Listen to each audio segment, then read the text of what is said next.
This is Ohio Harness Update, a look at harness racing across the Buckeye State.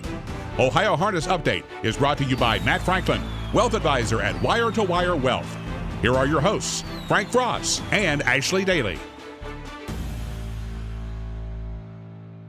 Hello everyone, I'm Frank Frost. And I'm Ashley Daly. Welcome to this month's edition of Ohio Harness Update. June is a big month for harness racing in Ohio. We had the Battle of Lake Erie at MGM Northfield Park and the Ohio Harness Horsemen's Association's Charity Night as well. And we kicked off County Fair racing in Ohio. County Fair racing in Ohio began June 13th at the Paulding County Fair. In the first race of the year, Derek Flowers drove Well Said Eveliana to victory.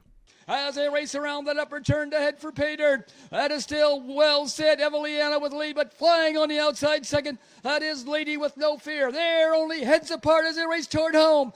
That is Well Said Eveliana at the rail. Lady with No Fear on the outside. Well Said Eveliana and Lady with No Fear. It's going to be Well Said Eveliana, and here's the outcome. In addition to the Paulding County Fair, racing was held at the Pickaway County Fair in Circleville and Putnam County in Ottawa. Through the first three fairs, Ron Gillespie leads the drivers with 13 wins, while Rosie Weaver leads the trainers with 7 victories. County Fair racing resumes July 4th at the Marion County Fair. June was a busy month for OHHA outreach. With the fair season kicking off, the OHHA attended the meeting of fair racing officials in Urbana. Starter Mike Webkenberg chaired the meeting, where officials met and discussed a great number of issues. The OHHA assisted the Harness Horse Youth Foundation with its camp in Marysville. Campers gained hands-on experience learning about taking care of standardbreds. What we learn is the introductory level, harnessing, hitching, grooming, caretaking, and how to be around a horse. Hopefully these kids will want more, so if they're local, they can come back to the fairgrounds and maybe meet up with one of the trainers here, or they can come to an advanced level program for Harness Horse Youth Foundation, or maybe they just come to the races again. Wouldn't that be wonderful if we had young people cheering in the stands? OHHA Director Roy Burns was instrumental in the Marysville camp as he donated the tuition for the campers to attend. We need to get youth more involved, and I just figured this is a nice, easy way. The program was coming here and try to help out the program. The OHHA also partnered with the Ohio Farm Bureau to introduce the Explorer Ag campers to the standardbred breed. The full day of fair began at the Delaware County Fairgrounds, where the high schoolers worked in the stables of Mike Sweeney, Todd Luther, Jessica McCown, Brian Brown, Tim Lane, and Jimmy Lupton, where they cleaned stalls, gave baths, rubbed legs, and even got to sit in a jog cart. The kids then made their way to Sugar Valley Farm and got to meet the stallions, mares, and babies. All the kids got to pet Catch the Fire and learn of his dual hemisphere life. The campers wrapped up the evening by attending the races at El Dorado Scioto Downs. The big event for the month of June for the OHHA was the first charity night at MGM Northfield Park. We are here tonight at Northfield Park for their first inaugural charity night. We are so excited to bring 18 local charities, over 215 guests to the racetrack, for most of them, the very first time. The charities that participated in the event were each paired with a horse. Each charity received a donation from the OHHA for participating, with the top 3 finishers receiving larger donations. First place received $10,000, second place $5,000, and third received $3,000. All other charities received $2,000 in donations. In the first charity race, First Tee Cleveland was the big winner as Billy Davis Jr. took Bear Creek Honey to the lead and never looked back. Coming to the top of the stretch, Bear Creek Honey is tired. She does turn first, a 2-length lead. One for Gigi with wings, slides up the inside. Trying to roll from the back is Garbo. As they come to the wire, Bear Creek Honey. Garbo is flying with wings on the inside. It is Bear Creek Honey who may have held tight.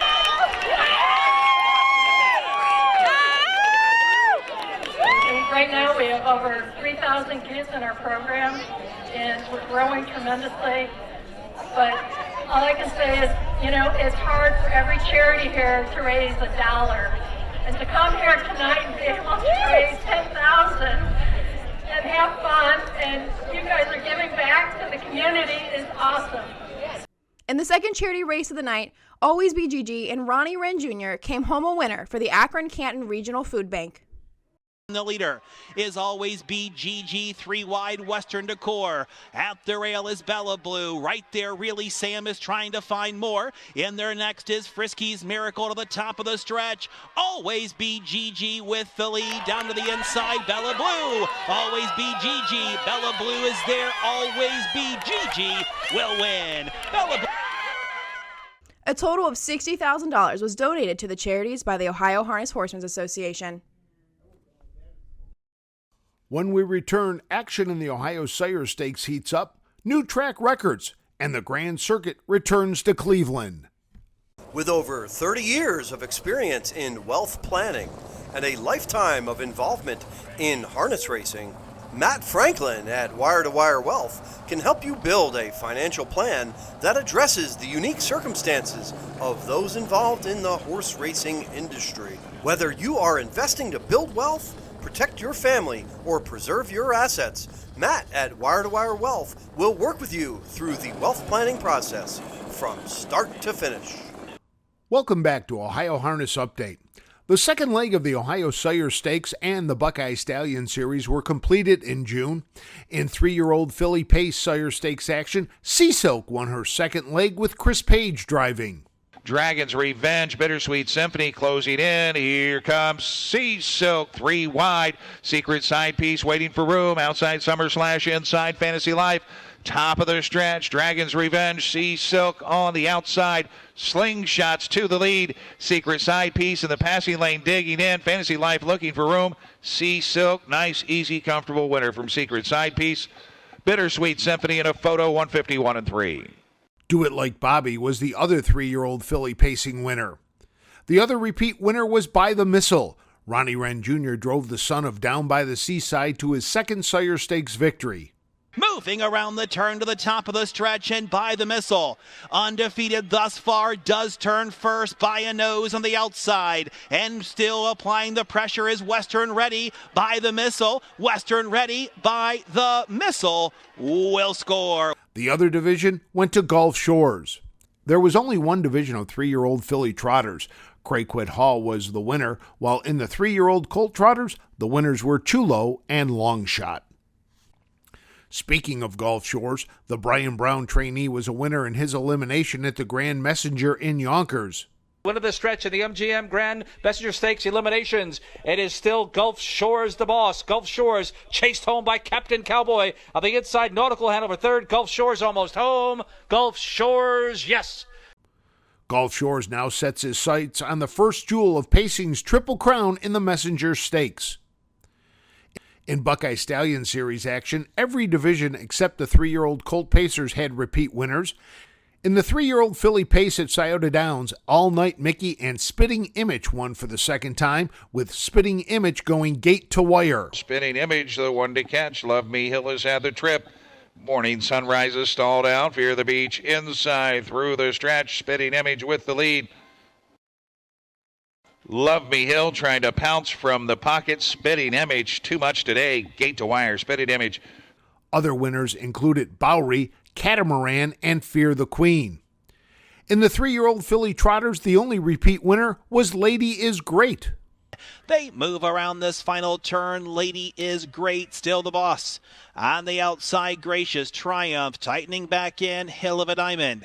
Out there next is Breckenridge. Classy Kaya just jumped off stride. Nowhere to go for Alani up and through the stretch. It's Lady Is Great. Down to the inside, Hill of a Diamond. Lady Is Great, a solid winner.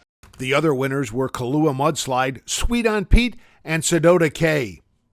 The 3-year-old Colt Trotters saw 2 repeat winners. Phantom Tom and Hustlenomics won their divisions, with Phantom Tom setting a new lifetime mark. They move around this final turn inside a Handsome Face. On the outside coming out is Phantom Tom. Out there next is Photo Tom. Moving to the top of the stretch, and Phantom Tom has taken the lead. Up the passing lane, Chip Peter. Round the far outside, Photo Tom with a Handsome Face. Phantom Tom to win.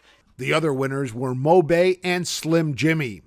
There were 5 divisions of Colt Pacers, Pearl Snaps, Moved by the Spirit, Odds on Capitalism, Mink Street and Robbins Art all won for the first time in the BSS.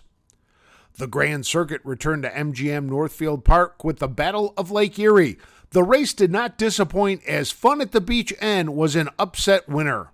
3/4 home in 121, and Jimmy Freight goes to the lead. On the outside, Fun at the Beach is now second from the back of the pack. Catch the Fire. Right there is Section Line Big Ride 2 as they make their way to the top of the stretch in the Battle of Lake Erie. And it's Jimmy Freight turning first on the outside. Fun at the Beach. Jimmy Freight. Fun at the Beach on the outside. Jimmy Freight. Fun at the Beach will come on to score. Northfield Park also saw a number of world record performances. Alligator became the fastest 5-year-old and up pacing mare on a half-mile track in harness racing history when she won on June 18th.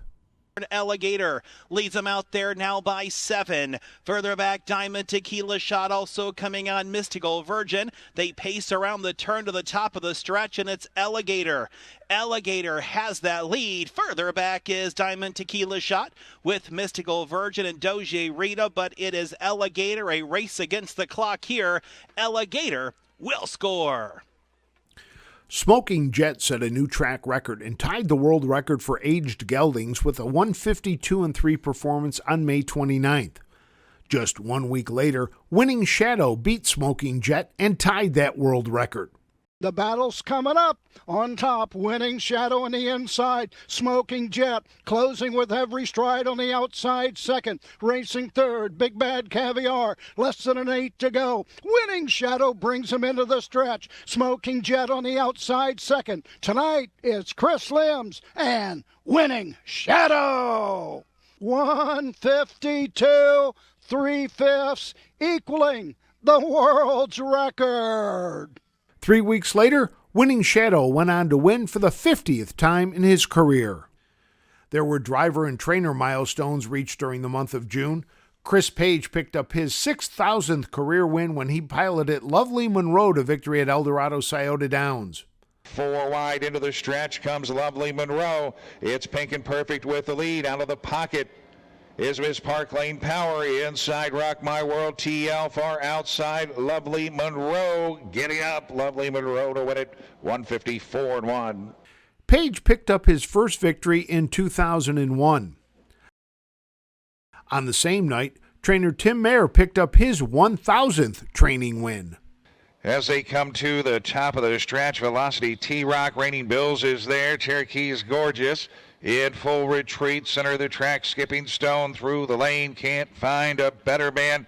Outside Velocity T-Rock and Skipping Stone. Can't find a better man. Gives Tim Mayer his 1,000th career training win in 154-1.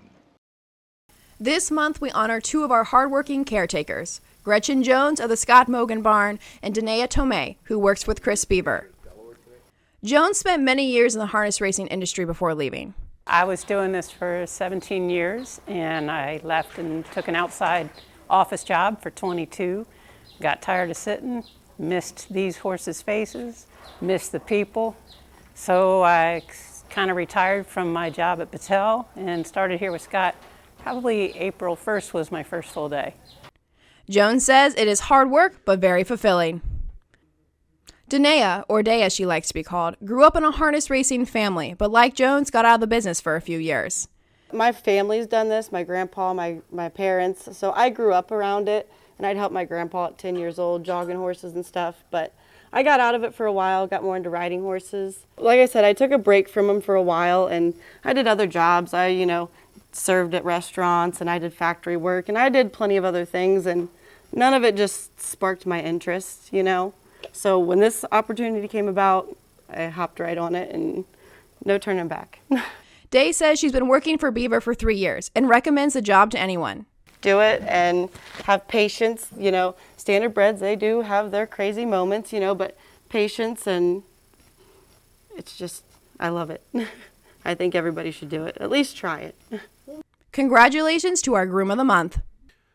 And finally, the staff of the Ohio Harness Horsemen's Association sends its condolences to the family and friends of those who have recently passed away. That wraps up this edition of Ohio Harness Update. If you would like to become a member of the Ohio Harness Horsemen's Association, visit our website at ohha.com. Now, before we leave, we want to tell you Ashley's leaving the OHHA temporarily. Ashley's going to go work at the tracks. Ashley, tell us a little bit about that. I recently accepted the Public Relations Ambassador position, contracted out to Scioto Downs, and then I will move on to Hollywood at Dayton Raceway. But of course, in the winter, I'll be back here at OHHA. And before Ashley leaves, we have something special for her. Sea Silk captures the 2-year-old. Stop that. We also headed out to Sugar Valley, where we talked to Joe McLeod about transcontinental breeding. We'll also hear from our Groom of the Month and catch up on this month's harness racing action. I don't know what to say to that. Highlights. Highlights! Racing highlights. If we could go back in time, what would today's Brian say? I'm sorry, I just screwed up. Just cancel that. I am so sorry. Spring is the busiest time, but thank you, Dan and Christy. That wraps up this edition of Ohio Harness Update. If you would like to become a member of the Ohio Harness Horsemen's Association, visit. Gosh, I have Chris Page. Now, Chris, I can't. For Ashley Daly, I'm Frank Froz. We hope to see you at a track real soon. This has been Ohio Harness Update. Ohio Harness Update is brought to you by Matt Franklin, Wealth Advisor at Wire to Wire Wealth. This has been a production of the Ohio Harness Horsemen's Association.